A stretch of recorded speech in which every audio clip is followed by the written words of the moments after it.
Hi, everybody. Welcome back to Client Side Chats. We're doing our series with Ron Gantt, our very special guest. Hey, Ron, how are you doing? Great. Glad to Good, be here. good. Thanks for having me. Yeah, same here. Same here. I know it's been a fun series. So I love the idea that people are going to see this and go, wow, these guys, a little bit different. Anyway, so, and Yeah. hopefully they get something good of value from that, which I think a lot of people will. And I think a lot of people will be in agreement with it. But great nuggets of information, great thought provoking ideas that we've covered thus far. And here's another topic here, which would be behind the scenes of safety. What would you say about that, Ron? What's your thoughts on this?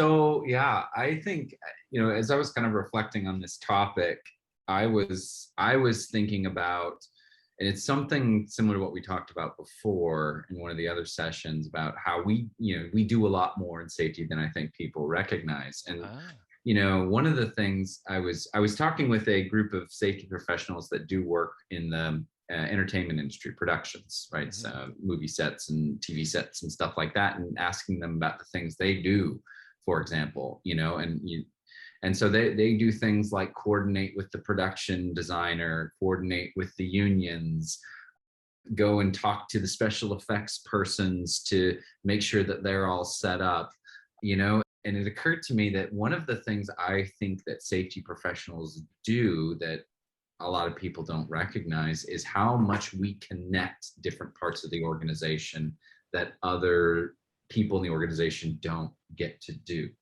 There's very few parts of the organization that actually touch every other part as much as safety professionals do. And I feel like that puts us in a unique position to understand what's going on, who to go to for what issue, oh, you got a problem with this. Oh, you need to go talk to, Anna. She's the go-to person for that, et cetera, et cetera. And I feel like we do that a lot, right? We are that connection piece that not only I think helps safety things happen, but even some non-safety things I feel like we've helped facilitate to keep the organization going. I think you're right. Behind the scenes, a lot of people don't realize that this is what a safety professional does, and it's kind of, understood by us. We view that as normal. Well, a lot of people don't really see that. A lot of times, they tend to see us coming, and I would think they're like, "Oh, great! Now you're going to tell me how to do my job." And that's not what's happening here. We're actually trying to collaborate and build a team and a collaboration team in order to make things continue on, right? But unfortunately, sometimes that mindset of, oh, no, you're going to make my job harder does sort of create, Mm, it almost becomes a self fulfilling prophecy mm, sometimes. And I think that is something that safety professionals need to actively educate organization about, because I know early in my career, and I've seen other safety professionals, when they get treated that way as like, mhm. a negative, they respond negatively. And that creates a cycle of negativity that's not going to lead to collaboration. It's going to lead to the opposite. Whereas if you say, if you go that extra mile to say, okay, no, I'm actually, here's what I'm doing. I'm here, like you said, to build a team, and we're working together to make this better. And we need you because we can't do this without you. I feel like people then start to recognize, okay, no, person's trying to help me, and they want my opinion. They're respecting me. And I feel like that's a more productive approach. You know what I mean?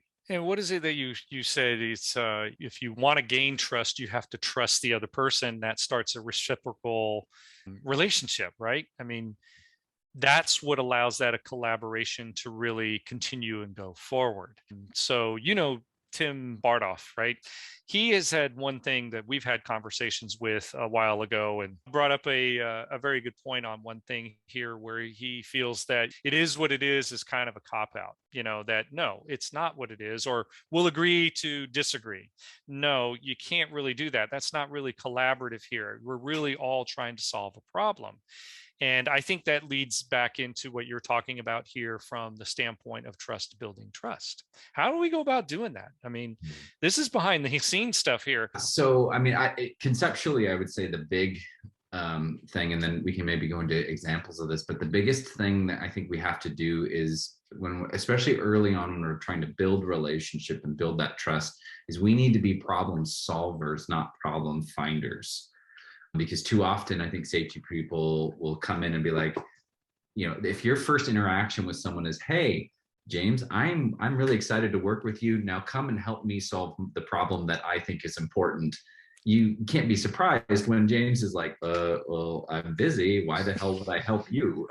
You know? Yep. Whereas if you say, hey, James, I'm Ron, I'm here to help. And hey, what are some of the challenges that you have? Because I want to make sure that I'm here to support you. What can I do to help you out? And then once you build that relationship and show that, okay, I'm here to help and support you, that builds that trust that, okay, Ron's a good guy. Ron wants to help me. I'm going to help Ron.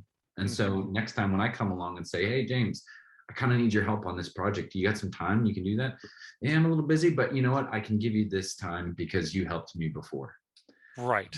You know Right. what I And mean? that's the reciprocal part that you're talking about in building trust and keeping that collaboration going across the enterprise. So, yeah, very good. I mean, those kinds of things. Anything else that you can think of behind the scenes, maybe to unveil that goes on from a safety professional? Because I know we talked about this off camera about how the sausage is made, or building the sausage, and how you get things done. So to use that term, sorry. Anyway. Yeah, no, I like it. I think it's a very appropriate term.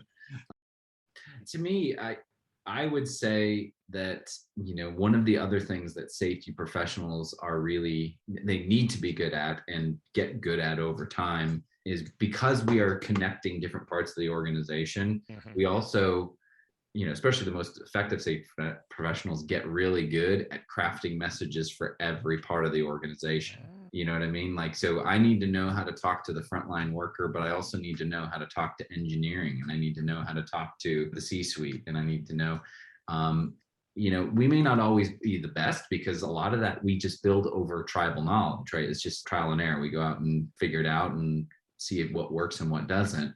So sometimes we do build bad habits, but still, because we are that kind of connection, that is a useful sort of thing that A, makes us successful, but B, other people in the organization may use even that it might be yeah. useful for them to take advantage of. Some thoughts and ideas behind the scenes for safety. I think that's a wonderful thing. Real quick, any example that you would want to share? Of me doing that. So, I mean, like for example, one of the things I just did recently, because we are in that connection piece, one of the other things I also will have to do, and I'm sure you've done it and many other safety professionals do it, is we also translate information. That's just popped in my head. So one of the things I just did recently is I did a work for a wind company.